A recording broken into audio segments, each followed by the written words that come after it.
Salam jumpa pemirsa, program Maluku Utara Sepekan kembali hadir menjumpai Anda dalam edisi Minggu 1 Februari 2026 bersama saya Leonar Patipelohi, dan beragam informasi yang terjadi selama sepekan akan kami hadirkan untuk Anda. Pemirsa, kita ikuti berita selengkapnya.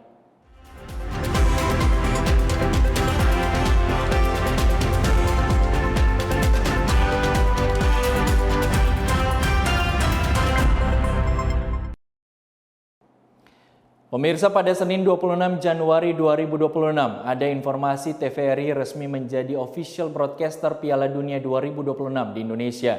Sementara itu Pemprov berkomitmen untuk kesiapan administrasi dan personil jelang berbagai kegiatan di tahun 2026. Televisi Republik Indonesia atau TVRI resmi memiliki hak siar sepenuhnya untuk menayangkan Piala Dunia 2026 yang akan berlangsung di 3 negara, yaitu Amerika Serikat, Kanada, dan Meksiko. Lebih dari 100 pertandingan akan ditayangkan melalui kanal TVRI Sport dan TVRI Nasional. Dalam proses penyiarannya akan dilakukan terestrial atau free to air dengan menggunakan antena biasa dan secara back to back atau simultan mulai dari tanggal 11 Juni hingga 19 Juli 2026.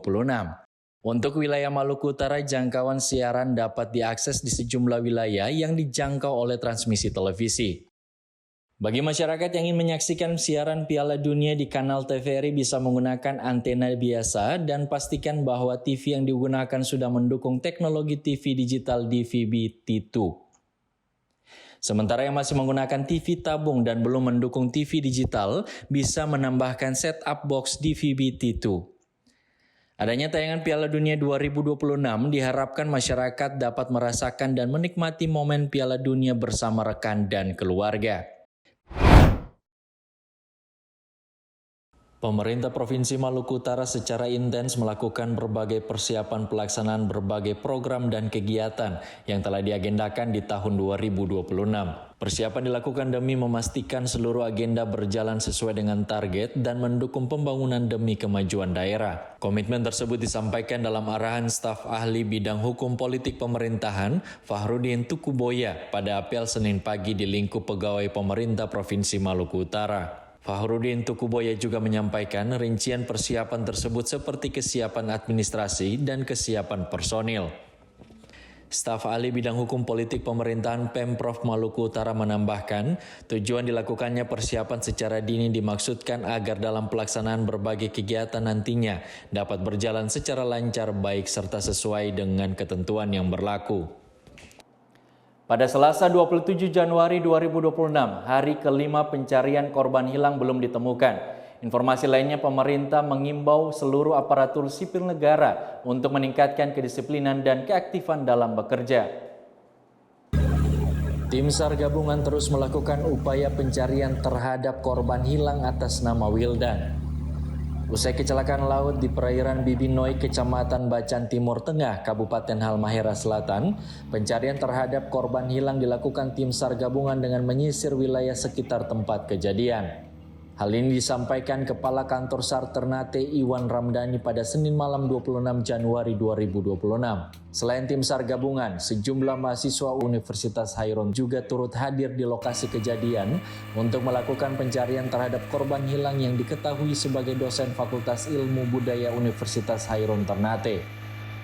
Kepala Kantor SAR Ternate Iwan Ramdhani menyampaikan bahwa dalam upaya pencarian terhadap korban hilang, tim gabungan dibagi dalam 4 regu dengan luas wilayah pencarian masing-masing, namun hingga saat ini korban hilang belum ditemukan. Kepala Kantor SAR Ternate Iwan Ramdhani menambahkan, tim SAR gabungan akan terus melakukan pencarian terhadap korban hilang. Dalam apel Senin pagi lingkup pegawai pemerintah Provinsi Maluku Utara, staf ahli bidang hukum politik pemerintahan Fahrudin Tukuboya menyampaikan, demi menunjang kelancaran kegiatan dan program pemerintah tahun 2026, aparatur sipil negara diminta untuk berperan lebih aktif dan disiplin. Peran tersebut mencakup kehadiran kepatuhan terhadap peraturan serta inovatif dan partisipatif. Himbauan ini disampaikan dalam arahan apel Senin pagi yang berlangsung di lapangan upacara kantor Gubernur Maluku Utara sebagai upaya untuk menciptakan birokrasi yang lebih efektif, transparan, dan responsif.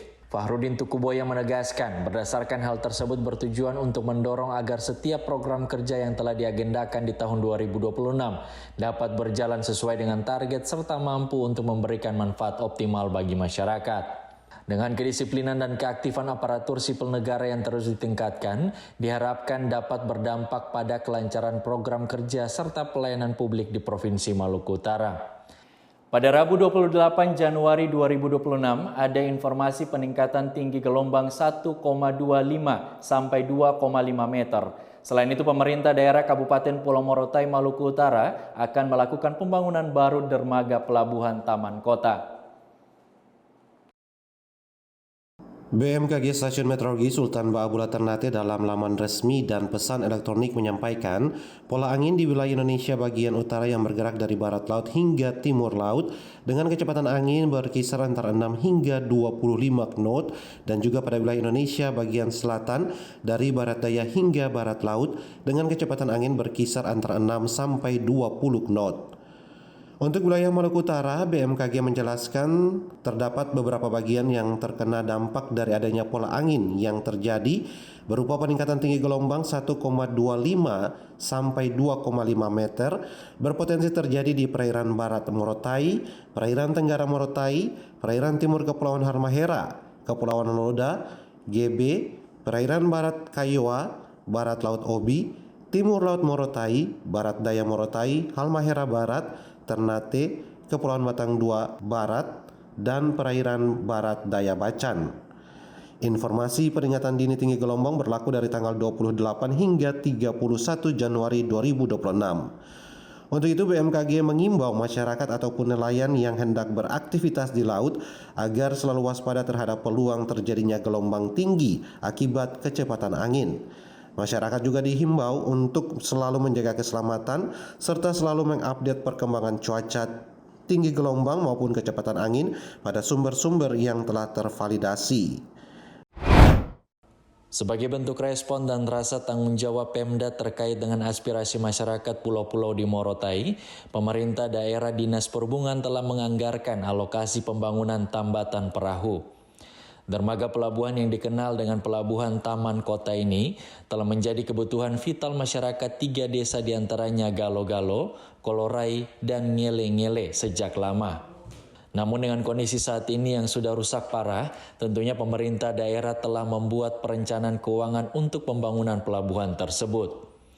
Kepala Dinas Perhubungan Kabupaten Pulau Morotai, Ahdat Haji Hasan, saat diwawancarai TVRI mengatakan, pemerintah daerah lewat kebijakan Bapak Bupati Rusli Sibua telah merencanakan untuk pembangunan pelabuhan tersebut. Menurut Ahdat, kerusakan yang dialami tambatan perahu pelabuhan 3 desa ini memang sudah sangat rusak parah, sehingga harus dilakukan bangun baru, walaupun tentunya bangun baru itu butuh proses yang lama dan anggaran yang besar.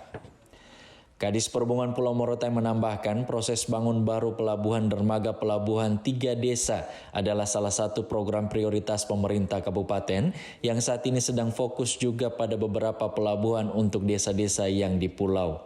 Total anggaran yang sudah dialokasikan untuk pembangunan bangun baru pelabuhan 3 desa sebesar 5 miliar 230 juta rupiah.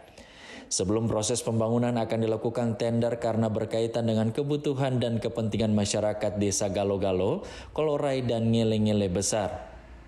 Pemirsa, program Maluku Utara Sepekan akan hadir sesaat lagi. Tetaplah bersama kami.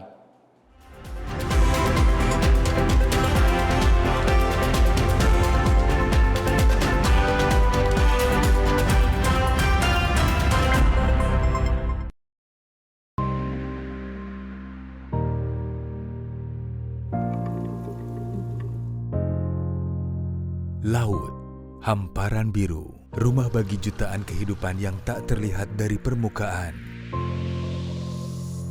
Di dalam dinginnya arus, raksasa lembut menari-nari, menjadi penanda keharmonisan dan keseimbangan alam yang berkelanjutan.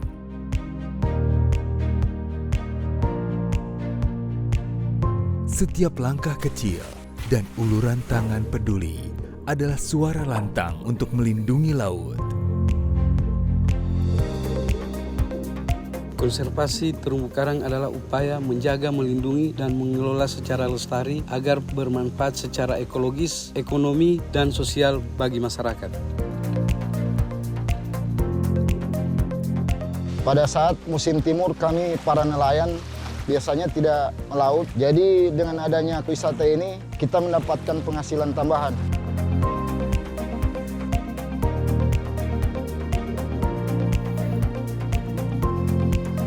Alam sudah menyediakan segalanya. Selamatkan laut mulai dari kita. Pelestarian bukan hanya sekedar puisi, namun sebuah aksi nyata sebagai tanggung jawab kita bersama. Jaga laut, cegah dari kepunahan, stop eksploitasi biota laut.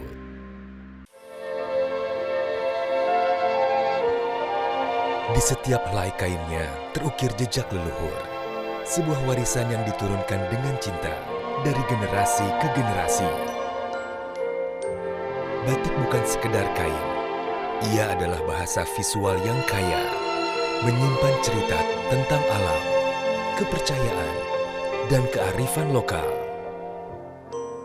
Ia hadir dalam setiap momen penting kehidupan, merangkul tradisi, beradaptasi dengan zaman, menyatukan kita dalam identitas yang membanggakan. Warna-warnanya adalah palet kekayaan bumi pertiwi. Motifnya adalah untaian doa dan harapan.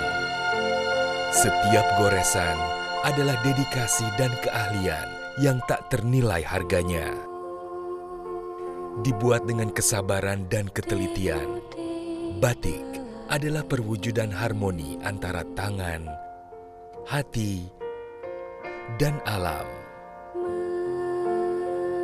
Mari bangga mengenakan warisan budaya bangsa.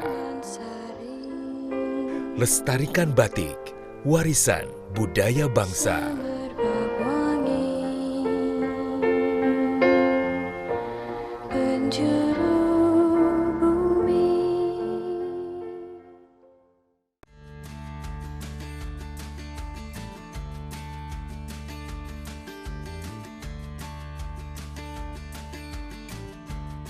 Sebenarnya dari dasar kita selalu mendukung ketahanan pangan, guys. Jadi kebetulan memang di Jogja ini kita salah satu bidang usaha yang sering didatangi dinas karena kita dianggap mendukung ketahanan pangan.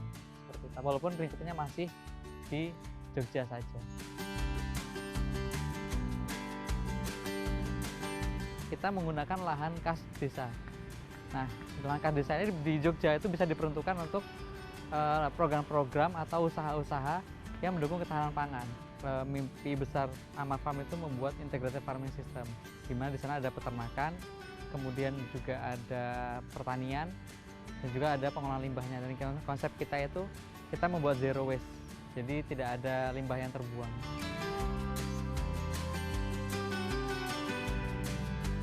Indonesia memiliki banyak sekali potensi besar di dunia pertanian ya, karena secara daerah tempat kita termasuk tempat yang subur, banyak kawasan-kawasan hijau di mana kita tidak bergantung pada musim.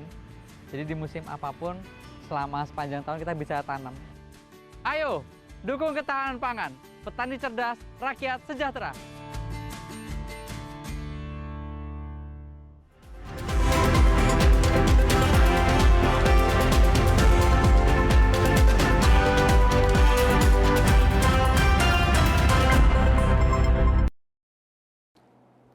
Pemirsa, Anda kembali menyaksikan program Maluku Utara Sepekan. Kita beralih ke informasi selanjutnya.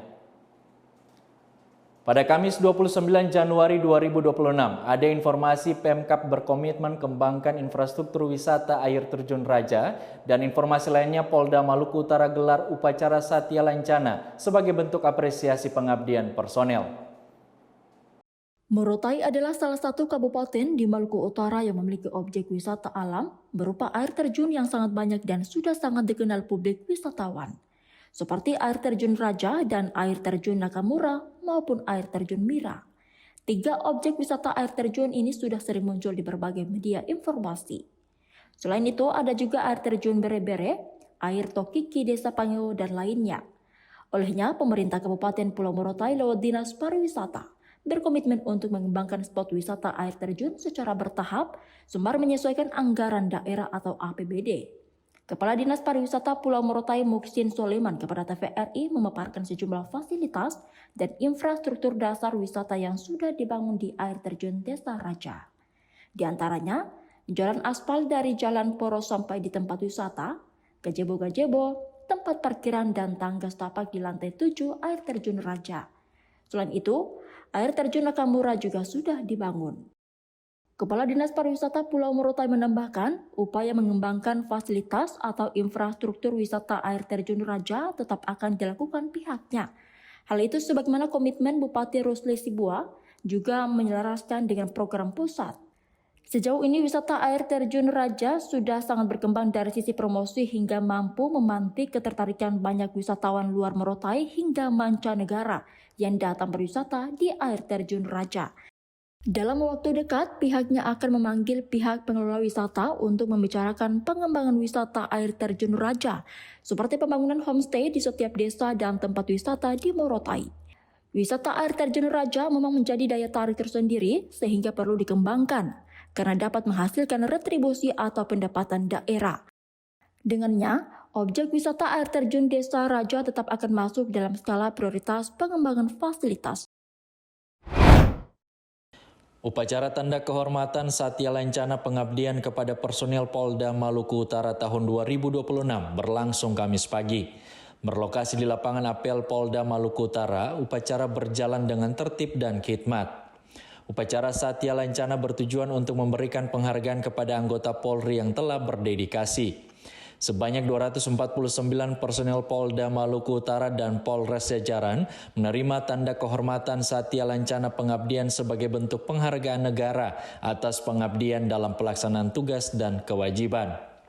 Rincian personel yang menerima penghargaan diantaranya Satya Lancana Pengabdian 8 tahun sebanyak 200 personel, Satya Lancana Pengabdian 16 tahun sebanyak 27 personel, Satya Lancana Pengabdian 24 tahun sebanyak 12 personel, Satya Lancana 32 tahun sebanyak 8 personel, dan Satya Lancana Bintang Nararia sebanyak 2 personel. Dalam penganugerahan Satya Lancana bukan hanya tentang penghargaan administratif, melainkan kehormatan negara yang mengandung tanggung jawab moral untuk terus menjaga marwah, integritas, profesionalisme, dan pengabdian bagi masyarakat. Melalui momentum penganugerahan Satya Lancana, diharapkan seluruh personel Polda Maluku Utara semakin termotivasi untuk meningkatkan kualitas pengabdian serta menjadi teladan dalam pelaksanaan kewajiban sebagai anggota Polri.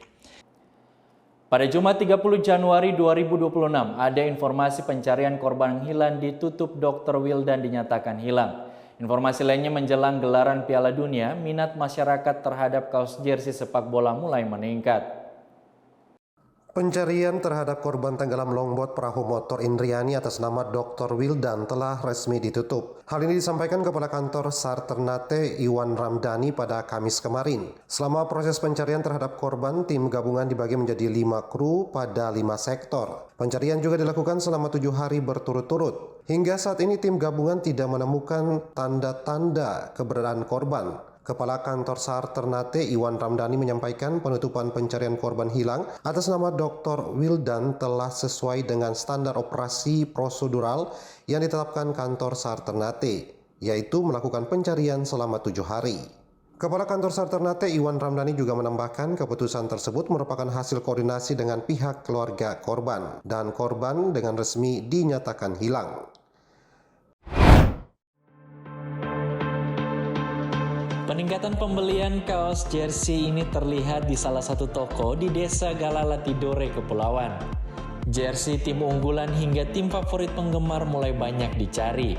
Penjual mengaku lonjakan pembeli mulai terjadi menjelang perhelatan sepak bola berskala dunia seperti Piala Dunia.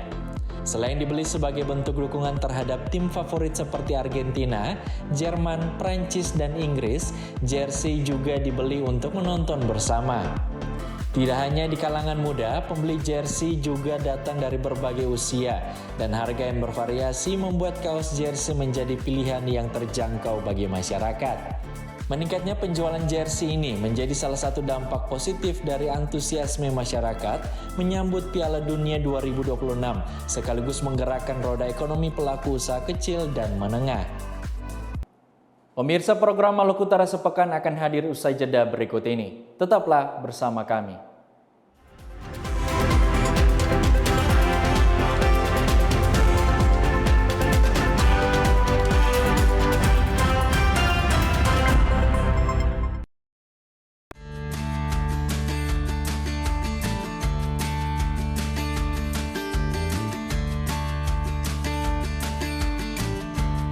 Sebenarnya dari dasar kita selalu mendukung ketahanan pangan. Jadi kebetulan memang di Jogja ini kita salah satu bidang usaha yang sering didatangi dinas karena kita dianggap mendukung ketahanan pangan. Seperti itu. Walaupun prinsipnya masih di Jogja saja. Kita menggunakan lahan kas desa. Nah, lahan kas desa ini di Jogja itu bisa diperuntukkan untuk program-program atau usaha-usaha yang mendukung ketahanan pangan. Mimpi besar Amar Farm itu membuat integrated farming system, di mana di sana ada peternakan, kemudian juga ada pertanian, dan juga ada pengolahan limbahnya. Dan konsep kita itu kita membuat zero waste, jadi tidak ada limbah yang terbuang.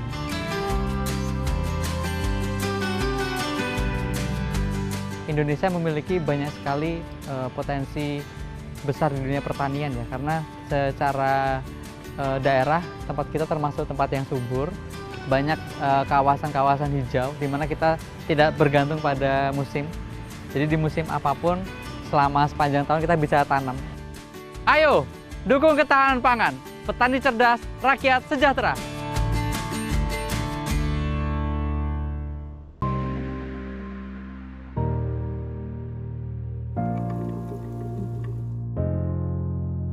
Laut, hamparan biru, rumah bagi jutaan kehidupan yang tak terlihat dari permukaan.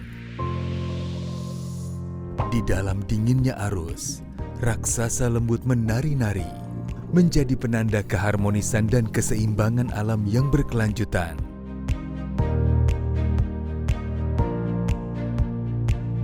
Setiap langkah kecil dan uluran tangan peduli adalah suara lantang untuk melindungi laut. Konservasi terumbu karang adalah upaya menjaga, melindungi, dan mengelola secara lestari agar bermanfaat secara ekologis, ekonomi, dan sosial bagi masyarakat. Pada saat musim timur kami para nelayan biasanya tidak melaut. Jadi dengan adanya wisata ini kita mendapatkan penghasilan tambahan.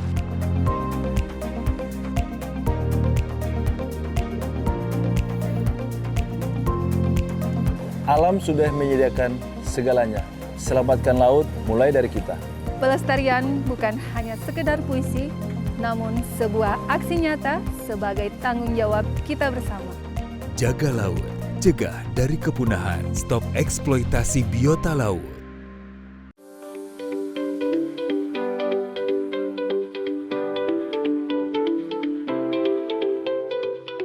Motivasi kami mengembangkan perikanan menggunakan kolam bundar adalah untuk penghematan air. Kita ketahui bahwasanya Gunung Kidul ini adalah terbatas dalam hal air. Yang kedua, biaya akan lebih murah dan tahan lama. Dengan biaya 1 juta lebih dengan perawatan yang maksimal, ini bisa bertahan sampai 5 tahun. Alhamdulillah, ya, ini kita buktikan. Dengan adanya program ketahanan pangan, saya kira akan lebih menggiatkan para peternak ayam lele untuk selalu berinovatif, kemudian juga sekaligus untuk meningkatkan produktif daripada budidaya lele itu sendiri. Ikan lele itu bukan hanya dikonsumsi ikan segar, namun bisa diolah menjadi olahan-olahan yang lain.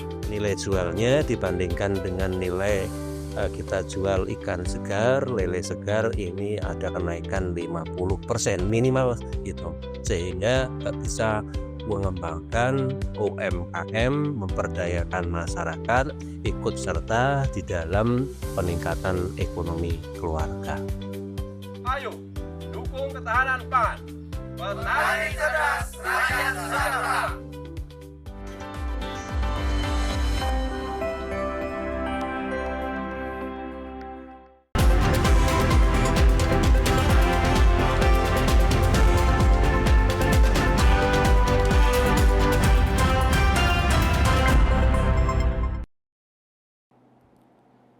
Pemirsa, Anda kembali menyaksikan program Maluku Utara Sepekan. Kita beralih ke informasi lainnya. Pada Sabtu 31 Januari 2026, ada informasi pemerintah Provinsi Maluku Utara menyerahkan santunan BPJS Ketenagakerjaan kepada istri dan keluarga nelayan yang meninggal dunia saat melaut. Dan informasi lainnya, Menteri Kesehatan Budi Gunadi Sadikin meninjau kesiapan operasional Rumah Sakit Maba. Gubernur Maluku Utara Sherly Laos menegaskan bahwa tidak ada bantuan apapun yang mampu menggantikan sosok yang telah pergi maupun menutup luka akibat kehilangan. Setiap nelayan yang berangkat melaut menghadapi resiko besar demi memastikan masa depan keluarga tetap berjalan.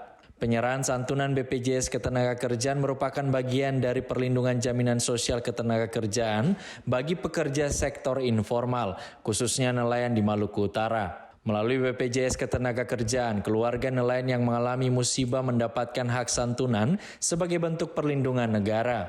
Gubernur berharap cakupan perlindungan jaminan sosial bagi nelayan di Maluku Utara dapat terus diperluas, sehingga semakin banyak nelayan yang terlindung dalam menjalankan profesinya yang penuh resiko.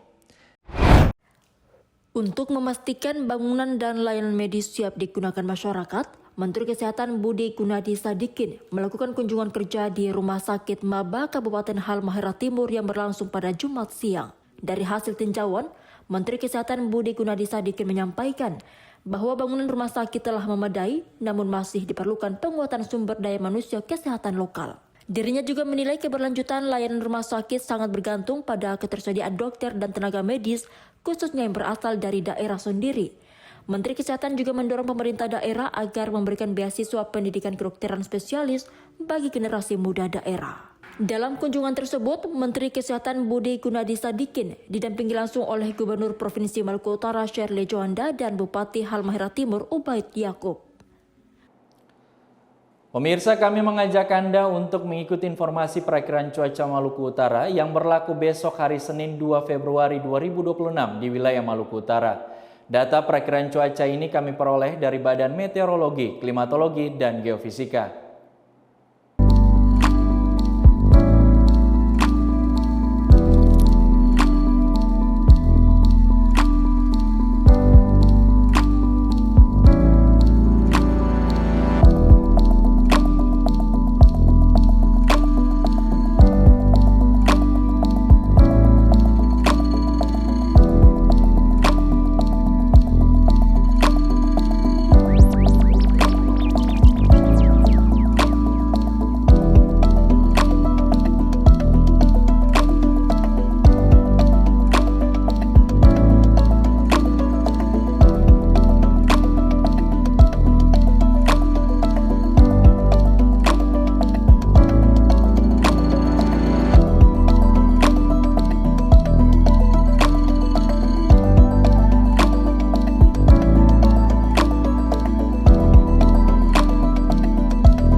Pemirsa, informasi tadi sekaligus menutup kebersamaan kami dengan Anda dalam program Maluku Utara Sepekan.